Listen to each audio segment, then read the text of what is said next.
समादरणीय भक्तवृन्द हार्दिक नमन। सधैँ जस्तै आज पनि यहाँहरूका समक्षमा श्री स्वस्थानी व्रत कथालाई लिएर हामीहरू उपस्थित भइसकेका छौँ। यहाँहरूलाई हाम्रो भिडियो सामग्री के कस्तो लाग्दैछ कृपया कमेन्ट बक्समा सल्लाह सुझाव र प्रतिक्रियाको अपेक्षा गर्दछौँ। यहाँहरूले हामीलाई निरन्तर कुन ठाउँबाट हेर्दै हुनुहुन्छ सुन्दै हुनुहुन्छ कृपया कमेन्ट बक्समा कमेन्ट गर्नुहोला। र अन्य धर्म सम्बन्धी कुनै यहाँहरूका जिज्ञासा छन् भने पनि यहाँहरूले कमेन्ट बक्समा कमेन्ट गर्न सक्नुहुनेछ। हामी ती कमेन्टहरूको सकभर रिप्लाई गर्ने कोसिस गर्नेछौँ। आउनुहोस् आजको श्रृङ्खलालाई सुरुवात गरौँ। सबैभन्दा पहिले पुष्पाञ्जली गरौँ।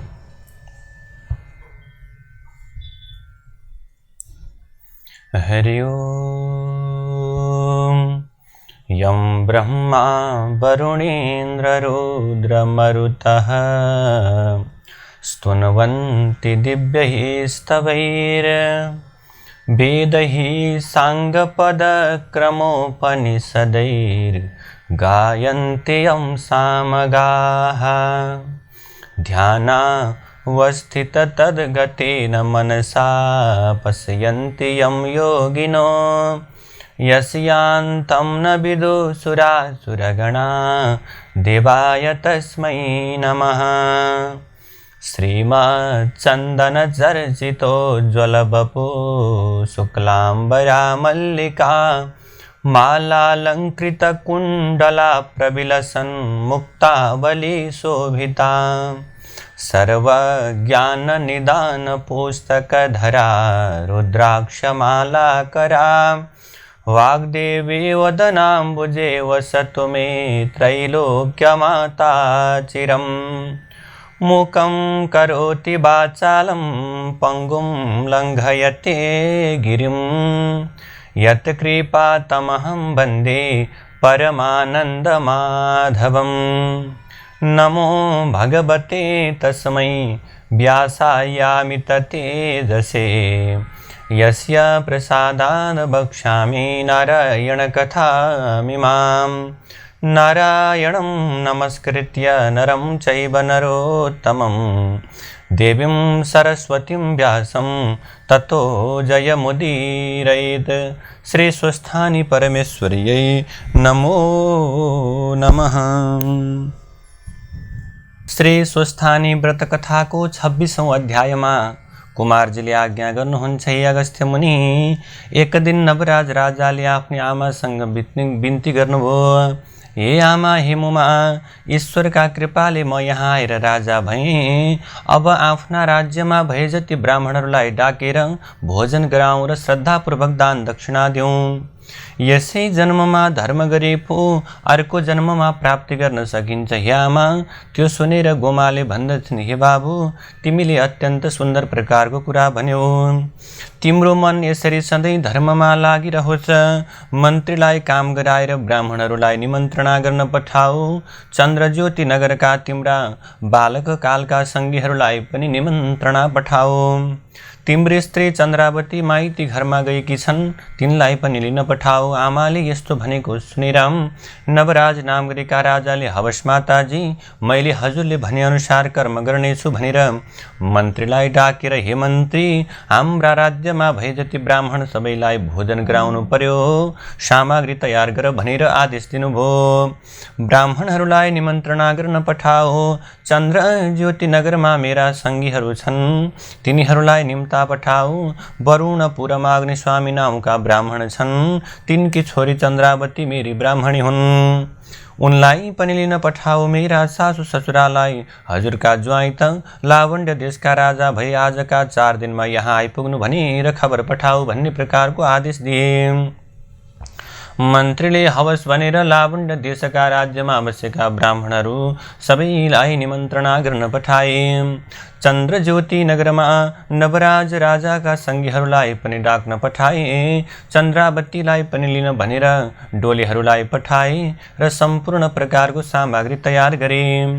डोलीहरूले वरुणपुरमा गएर अग्नि स्वामीको घर कुन हो प्रभु भनेर सोध्न लागे र कसैले त्यही हो भनेर बताइदियो। घरका आँगनमा पुगेर डोलीहरूले बोलाउन लागे। हे चन्द्रावतीले त्यो कुरालाई सुनेर तिमीहरू को हौ, कहाँबाट आएका हौ भन्ने प्रकारको प्रश्न गरिन्। डोलीहरूले हामी नवराज राजाले पठाउनु भएका कर्मचारीहरू हौँ, हामी हजुरलाई लिन आएका हौँ। नवराज राजा अहिले लावण्य देशको राजा हुनुहुन्छ।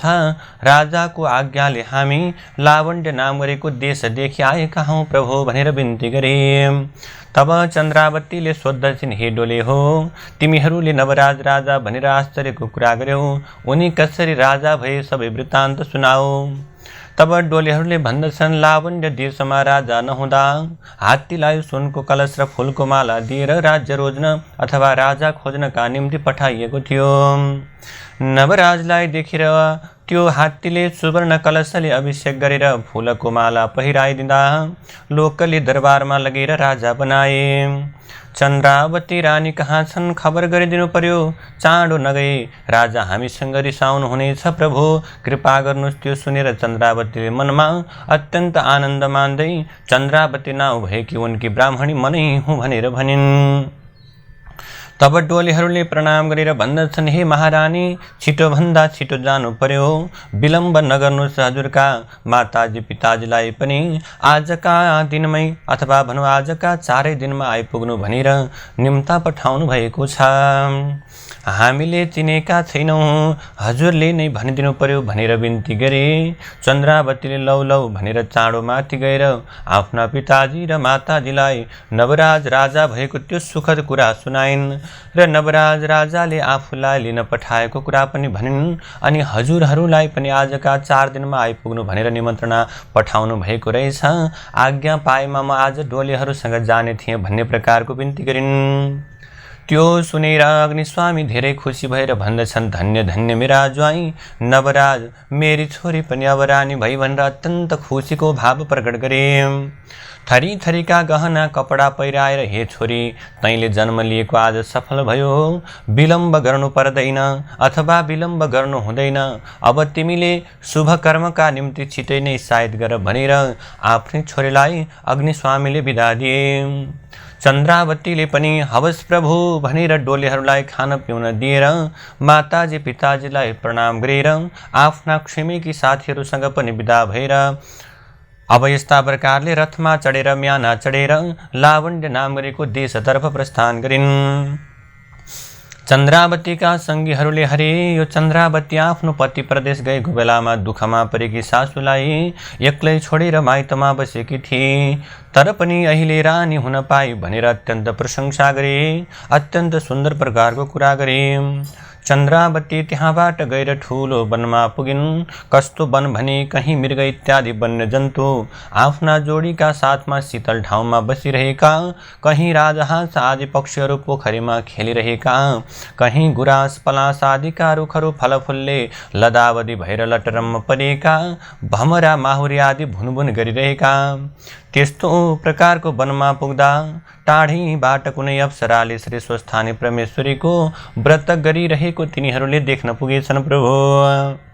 अनि डोलेहरूले, हे महारानी, हामीलाई अत्यन्त भोक लागेको छ, त्यहाँ पर केही खाना खाएर आउँछौँ भन्दै भन्दै हजुर एकैछिन यहीँ बस्नु पर्यो भनेर त्यो रथलाई भुइँमा अथवा भनौँ त्यो डोलीलाई के गरेर भुइँमा राखेर, त्यो म्यानालाई डोलीलाई भुइँमा राखेर चन्द्रावतीलाई एक्लै त्यो जङ्गलको बिचमा छोडेर त्यहाँ को रहेछ, कुन प्रकारको कर्म गर्दै रहेछन् भनेर हेर्नका निम्ति पुगेछन् प्रभु।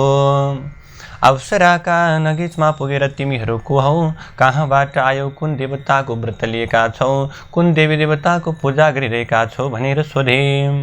अप्सराहरूले भन्दछन्, हे मनुष्य हो, हामी स्वर्गका अप्सराहरू हौँ, श्री स्वस्थानी परमेश्वरीको पूजा गर्छौँ भनेर बताए। त्यो सुनेर यो पूजा हामीले पनि गर्न मिल्छ कि मिल्दैन, यो पूजा गरेर कस्तो प्रकारको फल प्राप्ति हुन्छ भनेर डोलीहरूले सोध्न पुगे। अप्सराहरूले सबैले यो प्रकारको व्रत गर्न हुन्छ भन्दा तिनीहरूले मनमा अत्यन्त हर्ष मानेर, हामीसँग सामग्री छैन, हजुरहरूका साथमा हामीलाई पनि पूजा गर्न दिनुहोस् भनेर अप्सराहरूले पनि आफ्ना साथमा पूजा गराए प्रभु। तिनले अर्काको भारी बोकेर ज्याला लिइराखेको द्रव्य भेटीका रूपमा डोलेहरूले चढाए। व्रत गरिसकेपछि अप्सराहरूले, हे मनुष्य हो, जो मनुष्यले श्री स्वस्थानी परमेश्वरीको व्रत गरी कथा सुनाउला अथवा तिनको महिमाको पुस्तक घरमा राख्ला, त्यसको सम्पूर्ण प्रकारको पाप दुःख दारिद्र्य शोक र सन्तापको नाश हुँदै जानेछ भन्ने प्रकारको वचन बोले र यो जीवनमा अत्यन्त सुखको प्राप्ति गरेर अन्त्यकालमा दिव्य देहको अर्थात् देवताको शरीरले कैलाशमा बस्न पाउनेछौ त्यो प्रकारको भाग्य खुल्नेछ। बाटो लागेका तिमीहरूले ठुलो श्रद्धा गरेर यो व्रत गर्यौ, धन्य धन्य तिमीहरूमा भगैको भक्तिभाव पनि अत्यन्त सुन्दर रहेछ। श्री स्वस्थानी परमेश्वरीको सधैँ तिमीहरूका हृदयमा वास भइरहोस्। अब जहाँ जानका निम्ति आएका हौ उहाँ नै जाओ भनेर श्री स्वस्थानी परमेश्वरीको प्रसाद दिए। डोलीहरूले हजुरहरूका कृपाले हामीहरूले पनि आज श्री स्वस्थानी परमेश्वरीको व्रत गर्ने यो शुभ अवसर प्राप्त गर्यौं। अब हामी जान्छौं भनेर अप्सराहरूलाई प्रणाम गरेर उनीहरू जहाँ डोली बिसाइएको थियो, जहाँ रानी थिइन् उतातर्फ गए र अप्सराहरू पनि अत्यन्त आनन्दित हुँदै अत्यन्त खुसी हुँदै हुँदै स्वर्गतर्फ गए।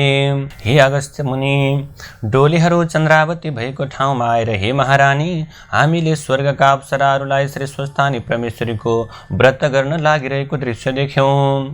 उनैका साथमा हामीले पनि पूजा गर्न लाग्यौं र आउनका निम्ति अत्यन्त विलम्ब भयो, क्षमा गर्नुहोस्। हजुरलाई पनि श्री स्वस्थानी परमेश्वरीको प्रसाद ल्याइदिएका छौं, लिनुहोस् भनेर प्रसाद दिए। तिनीहरूले ल्याइदिएको छ, लिनुहोस् भनेर त्यो भनेको सुनेर चन्द्रावतीले अत्यन्त रिसाएर चुर भएर राता राता आँखा गरेर दारा किड्दै किड्दै नागले झैँ निःश्वास सास फेर्दै ठुलो स्वरले गर्जना गर्दै, हे पापी डोले हो, मलाई यस्ता वनमा एक्लै छोडेर व्रत गर्नका निम्ति तिमीहरू पछि लाग्यौ। के नोकरहरूको धर्म यही हो त? त्यस व्रतले तिमीहरूलाई न खान दिन्छ कि के गर्दछ? ती स्वस्थानी भने कि कहाँकी देवी हो, आजसम्म मैले त्यसको कुनै नाउँ पनि सुनेको थिइनँ, जानेकी पनि छैन। त्यसले के नै गर्न सक्छ र? तिमीहरूले मलाई नटेरेर मलाई अवहेलना गरेर तिमीहरू मलाई जङ्गलको बिचमा छोडेर गएका अवश्य हो। वनमा भएर पो नत्र तिमीहरूको आज कुन प्रकारको गति हुने थियो? आफूलाई कहिले पुगुला भन्ने हतबत भइरहेको छ। तिमीहरूलाई भने यहाँ डरसम्म छैन, अपराधी रहेछौ भनेर डोलीबाट निस्केर डोलेका हातदेखि श्री स्वस्थानी परमेश्वरीको प्रसादलाई खोसेर थुथु गरेर थुकेर गोडाले कुल्ची दलिदिन् र भनिन्, अब पनि यसै गरौला कि चाँडै लैजाओ। डोलेहरू डरले थरथर काम्दै आँखादेखि बरबर आँसु खसाल्दै केही पनि भन्न नसकी मनले श्री स्वस्थानी परमेश्वरीलाई सम्झेर चुप लागे।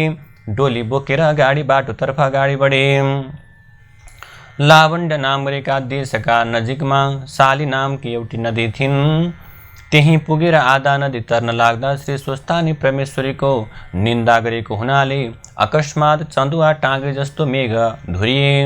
मुसलधारे पानी बर्स्यो, ठुलो हुरी बतास लाग्यो र नदीको पुल भत्किएर चन्द्रावती डोलीबाट खसेर त्यो साली नदीमा परिन्। डोलीहरू मरे। श्री स्वस्थानी परमेश्वरीका प्रभावले दिव्य रूप भएर आनन्दले शिवपुरीमा वास गर्न पाए। जो मनुष्य श्री स्वस्थानी परमेश्वरीको व्रत गर्ला त्यसले त्यो प्रकारको कैलाशको पदवी अवश्य पनि प्राप्त गर्नेछ। अनि चन्द्रावती ब्राह्मणी महापातकी भएर जलभित्र परिरहिन्। जुन दिनदेखि चन्द्रावती खसिन् उसै दिनदेखि साली नदी पनि बग्न छाडिन्।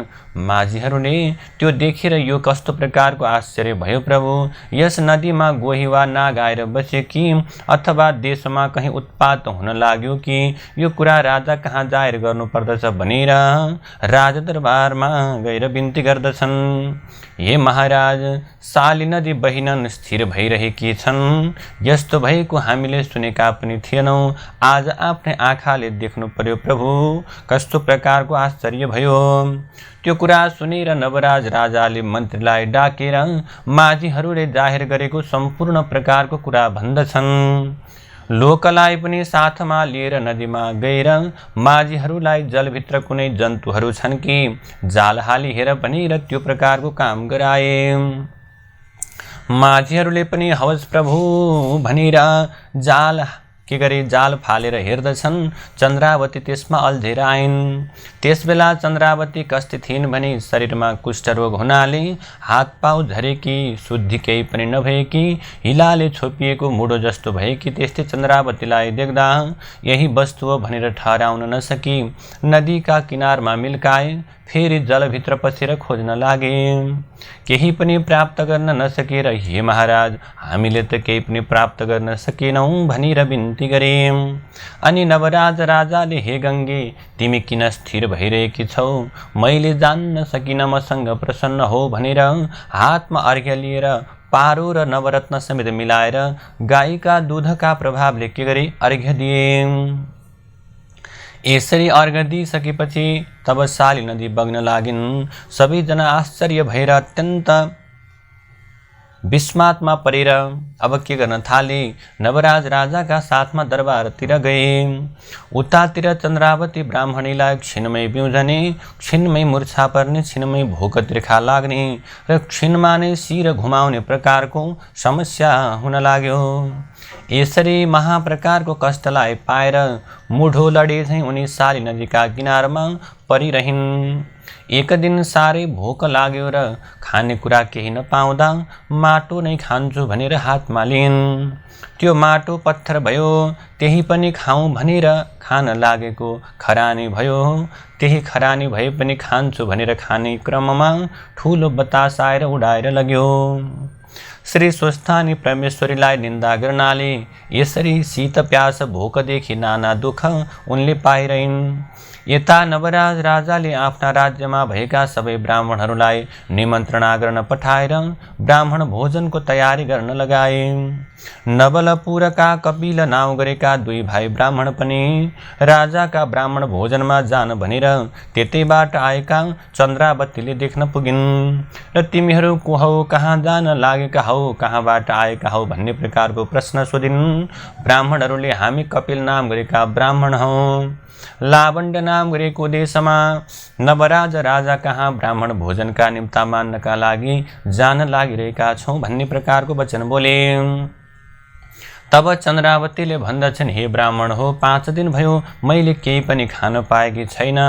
तिमीहरू भोजमा जाने भए मलाई पनि केही मागेर ल्याइदिनु, तिमीहरूलाई पुण्य होला। म अनाथलाई तिमीहरूले दया गर, सेवा गर। अनि ब्राह्मणहरूले भन्दछन्, हे पापिनी, अहिले हामी यसै हुन्छ भन्न सक्दैनौँ, किनभने राजाका दरबारमा के कसो हुन्छ। फेरि हाम्रो ब्राह्मणको यो कर्मले ल्याउन मिल्ने चिज दिए भने त ल्याउने हो, ल्याउन नमिल्ने चिज दिए भने हामीले कसो गरौँला, के ल्याउँला। आशा त गरेस् तर हाम्रो भर नपरेस् भन्दै भन्दै लावण्ड त्यसतर्फ गए। नवराज राजाले सबै ब्राह्मणलाई पूजा गरेर दक्षिणा दिएर भोजन गराए। भोजन गरिसकेपछि ब्राह्मणहरू नवराज राजालाई आशीर्वाद दिएर आनन्दका साथमा आफ्ना घरतर्फ फर्किए।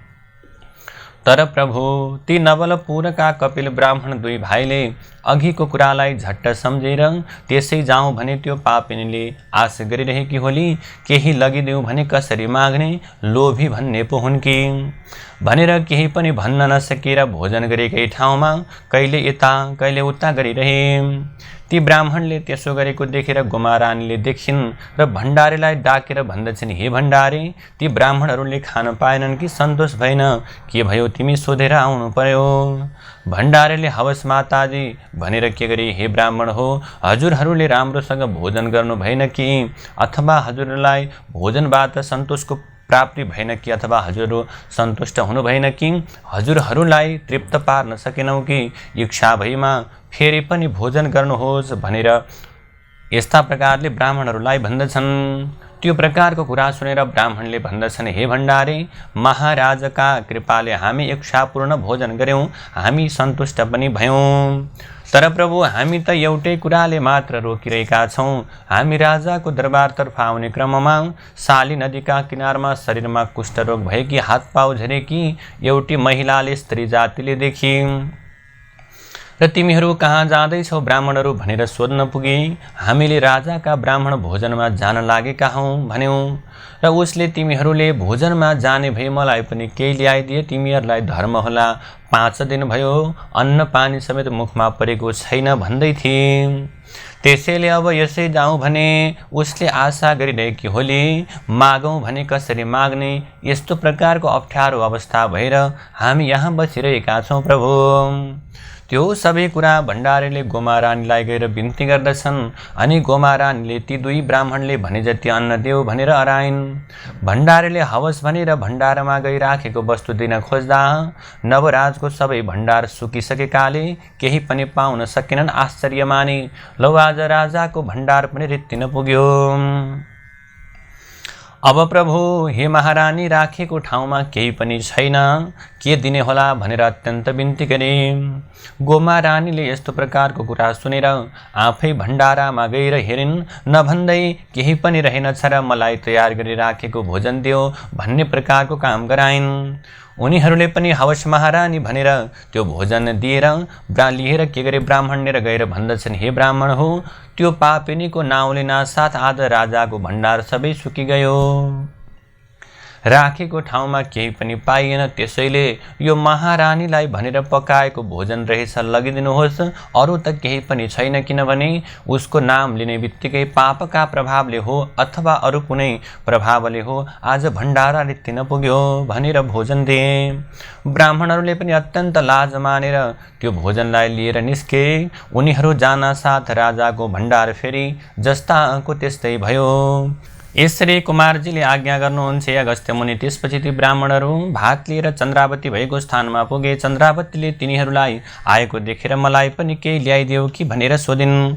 ब्राह्मणहरूले भन्दछन्, हे पापिनी, त अत्यन्त पापिनी रहेछस्, तेरो निम्ति हामीले लज्जित हुनु पर्यो, किनकि तँलाई दिन भनेर हेर्न जाँदा राजाको भण्डार नै सुकिगयो। यही भात राजमातालाई भनेर पकाइराखेको रहेछ, ल्याइदिएका छौँ, लौले भनेर सुम्पिदिए। त्यो भोजन पाउन साथ चन्द्रावती भोगले आकुल व्याकुल भएको हुनाले तत्काल खान तयार भइन। अनि ती ब्राह्मणहरूले भन्दछन्, हे पापिनी, यस्तो अवस्थामा परेर पनि तँलाई धर्मको चेष्टा रहेनछ, मुख धोएर खा। तेरो अवस्था देखेर हामीलाई अत्यन्त दया लाग्यो, तँलाई उपदेश दिन्छौँ, सुन, निरञ्जन निराकार स्वरूप श्री स्वस्थानी परमेश्वरीको व्रत गर, त्यही व्रतको प्रभावले तेरो उद्धार हुनेछ भनेर उनीहरू गए। अनि चन्द्रावती बडो कष्टले 4 हात पाउ टेकेर मुख धुन भनेर साली नदीमा जाँदा साली नदीको जल सुक्दै सुक्दै गयो र चन्द्रावती रोइ कराई माथि आएर मुख नधोइरै खान्छु भनेर भात हातमा लिनासाथ खरानी भयो। त्यही खरानी भए पनि खाउँ भनेर त्यो प्रकारको विचार गर्दा ठुलो बतास आएर उडाएर लग्यो। अनि चन्द्रावती काटेको वृक्ष ढले झैँ भूमिमा परेर मूर्छा भइन्। फेरि चेतना आयो र मैले कस्तो अपराध गरेछु भनेर अनेक थरीका विषाद गरेर दुःखका सिन्धुमा डुबिरहेकी थिइन्।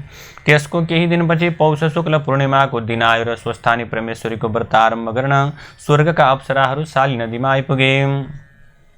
स्नान गरिसकेर सूर्यनारायणलाई अर्घ दिएर बालुवाको शिवलिङ्ग बनाई महादेवको पूजा गर्न लाग्दा चन्द्रावतीले देखिन् र उनीहरूको नजिकमा गएर भन्दछिन्, हजुरहरू देवता हुनुहुन्छ कि मनुष्य हुनुहुन्छ? म पापिनी कहीँ चल्न सक्दिनँ, कसैले पनि केही दिँदैनन्, खान पनि पाउँदिनँ, मलाई अन्नदान दिनुहोस्, म के पापले यस्तै भई मेरो कसरी उद्धार होला भनेर चन्द्रावतीले भनेको सुनेर अप्सराहरू भन्दछन्, हे पापिनी, हामी स्वर्गका अप्सराहरू हौँ।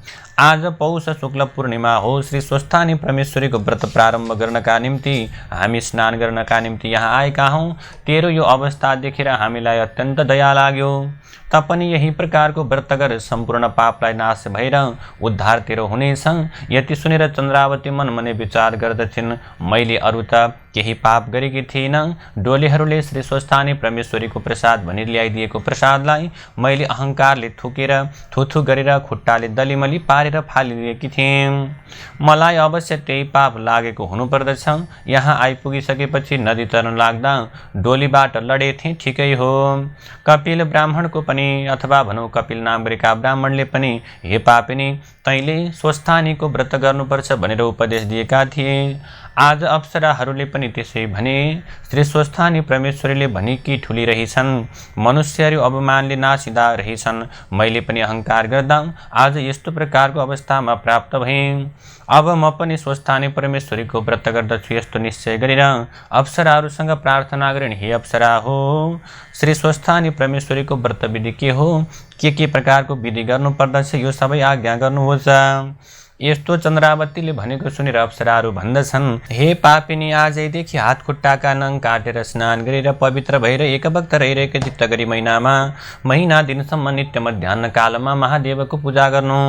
सकेदेखि स्वस्थानी परमेश्वरीको कथा भन्नु वा सुन्नु, नसके मनले उनैलाई सम्झिरहनु। माघ शुक्ल पूर्णिमाको दिनमा 7800 पान, 7800 अक्षता, 7800 बेली पुष्प, 7800 कुड्का सुपारी, 7800 यज्ञ सूत्र र 7800 रोटी तथा जात जातका फूल र नैवेद्यहरू तयार पारेर आरसीमा ओमकार लेखेर गंगा जलले स्नान गराउनु। माला पहिराएर धूपदीप नैवेद्य फलफूल र कस्तुरी मेवा मिष्ठान्न वस्त्र भेटी चढाउनु। अनि एकचित्त भएर श्री स्वस्थानी परमेश्वरीको स्तोत्र पाठ जप ध्यान गर्नु र अर्घ्य दिनु। हे ईश्वरी भनेर मनले इच्छित वर माग्नु। अनि अक्षता प्रसाद झिक्नु र 7800 मा 8 रोटी, 8 अक्षता, 8 यज्ञ सूत्र, 8 पान, 8 कुड्का सुपारी सगुन समेत आफ्ना पुरुषलाई दिनु। पुरुष पनि नभए छोरालाई दिनु, छोरा पनि नभए मित छोरालाई दिनु, मित छोरा पनि नभए मेरो यो प्रकारको कामना सिद्ध होस् भन्दै भन्दै गंगा वा नदीमा बगाइदिनु र 100 रोटी आफूले फलाहार गर्नु। रात्रिमा जागराम बस्नु। यति गरिसकेपछि तेरा सम्पूर्ण प्रकारका पापहरू नाश हुनेछन्। हे पापिनी, यसमा अन्यथा नमानेस्। अब हामी पनि जान्छौँ भनेर अप्सराहरू स्वर्गतर्फ गए। त्यसपछि चन्द्रावतीले अप्सराहरूको उपदेश अनुसार साली नदीमा स्नान गरेर एक भक्त रहिरहेको चित्त गरेर श्री स्वस्थानी परमेश्वरीलाई मनले सम्झिरहिन्। यही क्रमले व्रत गर्दा चन्द्रावतीको पाप घट्दै घट्दै गयो। शरीरको कुष्ठरोग पनि निको हुँदै गयो र शरीर दिव्य भयो। महिना दिन पुरा भयो र माघ शुक्ल पूर्णिमाको दिनमा समस्त सामग्री तयार पारेर अप्सराहरू स्वस्थानी परमेश्वरीको पूजा गर्न जाँदा फेरि साली नदीमा स्नान गर्न गए। चन्द्रावतीले तिनलाई देखिन् र उनका नजिकै गएर भन्दछन्, हे अप्सरा हो, हजुरहरूको आज्ञाले पौष शुक्ल पूर्णिमादेखि निरन्तर नित्य स्नान गरेर एक भक्त रहेर नित्य मध्याह्न कालमा श्री महादेवको पूजा गर्दछु। अब व्रत पूर्ण गर्नका निम्ति सामग्री केही पनि छैन, कसो गरौँ भन्ने प्रकारको वचन बोलिन् र अप्सराहरू भन्दछन्, हे पापिनी, केही पनि छैन भने साली नदीबाट बालुवा ल्याएर सामग्री तुल्याएर हामीहरूसँगको संसर्गमा पूजा गर। यस्तो प्रकारको वचनलाई सुनेर चन्द्रावतीले हवस् भनेर साली नदीको बालुवा ल्याएर सामग्री तुल्याइन्। श्री स्वस्थानी परमेश्वरीको व्रतको प्रभावले चन्द्रावतीले तुल्याएको अर्थात् मनले चिताएको बालुवाका सामग्रीहरू सिद्ध भएर तयार भए। त्यो देखेर चन्द्रावती मनमा अत्यन्त आनन्द मान्दै धन्य धन्य श्री स्वस्थानी परमेश्वरी भन्दै अप्सराहरूलाई बालुवाको सामग्री सिद्ध भएको कुरा सुनाइन्। उनीहरूले पनि बालुवाको सामग्री सिद्ध भएको र तिनको शरीर दिव्य भएको देखेर आश्चर्य मान्दै मान्दै, हे सुन्दरी, हामी आजसम्म तँलाई पापिनी भन्दथ्यौँ, तर आजदेखि तेरो नाम पुण्यवती भयो भनेर आफ्नो संसर्गमा व्रत गराए। चन्द्रावतीले पूजा गरिसकेर अर्घ लिएर स्तुति बिन्ती गर्न लागिन्। हे जगदीश्वरी, अघि मैले अहङ्कार गरेर हजुरको निन्दा गरेको अपराध हजुरले मलाई क्षमा गरिदिनु पर्यो। हे ईश्वरी, सम्पूर्ण प्राणीका हृदयमा बसेर पाप पुण्यकी साक्षी भइरहेकी यस्ती हजुरलाई कोटि कोटि नमस्कार छ, कोटि कोटि बिन्ती छ। हे परमेश्वरी, एक मूर्तिले त्रिमूर्ति ब्रह्मा विष्णु महेश्वर भइरहेकी यस्ती हजुरलाई कोटि कोटि नमस्कार छ। हे भगवती, पृथ्वी जल तेज वायु आकाश यी पञ्चमहाभूत पनि हजुर, देवताकी पनि देवता हजुर, अति स्थूल र अति सूक्ष्म पनि हजुर, यस्तै त्रैलोक्यकी अधिपति हजुरलाई कोटि कोटि नमस्कार। हे ईश्वरी, हजुरको स्तुति बिन्ती गर्न शेषनाग र शारदाले पनि नसकेको मैले कसरी सक्दछु र? म पापिनीको पूजाले प्रसन्न भएर मलाई यस घोर कष्टबाट पार लगाउनु हवस् भनेर अर्घ्य दिन। तब पूजा समाप्त भयो र अप्सराहरू स्वर्ग गए। त्यहाँबाट बिदा भएर स्वर्ग गए। अनि चन्द्रावती साली नदीका किनारमा खरको झुपडी बनाएर श्री स्वस्थानी परमेश्वरीलाई मनले सम्झिँदै सम्झिँदै रात्रिमा जागराम बसिन्। प्रातःकाल भयो र साली नदीमा स्नान गरेर 7800 मा 8 रोटी, 8 अक्षता, 8 पान, 8 कुड्का सुपारी सगुन समेत लिएर, हे ईश्वरी, मेरा स्वामी यहाँ छैनन्, कसलाई दिउँ? मेरा पति नवराजसँग चाँडै नै भेट होस् भनेर साली नदीमा बगाइदिन्। 100 रोटी चाहिँ आफूले फलाहार गरिन्। अनि स्वस्थानी परमेश्वरीको व्रतका प्रभावले चन्द्रावतीको पाप रोग निको भएर अघिभन्दा पनि दिव्य देहको प्राप्त भयो। त्यो देखेर मनमा आनन्द मान्दै मान्दै धन्य धन्य श्री स्वस्थानी परमेश्वरी भन्दै बारम्बार प्रणाम गर्दै भइन्। जय जय श्री स्कन्द पुराणे केदार खण्डे माघ महात्म्ये कुमारागस्त्य संवादे श्री स्वस्थानी परमेश्वरिया व्रतकथायां चन्द्रावती व्रतकृत नाम षड्विंशो पारायण। नारायण हरि हरि। समादरणीय भक्तवृन्द, कथालाई श्रवण गरिसकेपछि आउनुहोस् अन्तिममा पुनः पुष्पाञ्जली गरौँ। हरि ओम उपनयतु मङ्गलं वः सकलजगन्मङ्गलालयः श्रीमान् दिनकरकिरणनिबोधिता नवनलिनदलनिभीक्षणः कृष्णः काले वर्षतो पर्जन्यः पृथिवी सस्यशालिनी देशोऽयं क्षोभरहितो ब्राह्मणाः सन्तु निर्भयाः अपुत्राः पुत्रिणः सन्तु पुत्रिणः सन्तु पौत्रिणः निर्धनाः सधनाः सन्तु जीवन्तो शरदां शतम् तत्रैव गंगा यमुना च तत्र गोदावरी सिन्धु सरस्वती च तीर्थानि सर्वाणि वसन्ति तत्र यत्र च्युतोदार कथा प्रसंगः या कुन्देन्दुतुषारहारधवला या शुभ्रवस्त्रावृता या वीणावरदण्डमण्डितकरा या श्वेतपद्मासना या ब्रह्माच्युतशङ्करप्रभृतिभिर्देवैः सदा वन्दिता सा मां पातु सरस्वती भगवती निःशेषजाड्यापहा कायेन वाचा मनसेन्द्रियैर्वा बुद्ध्यात्मना वा प्रकृति स्वभावात् करोमि यद्यत् सकलं परस्मै नारायणायेति समर्पयेतत्। श्री स्वस्थानि देव्यार्पणमस्तु।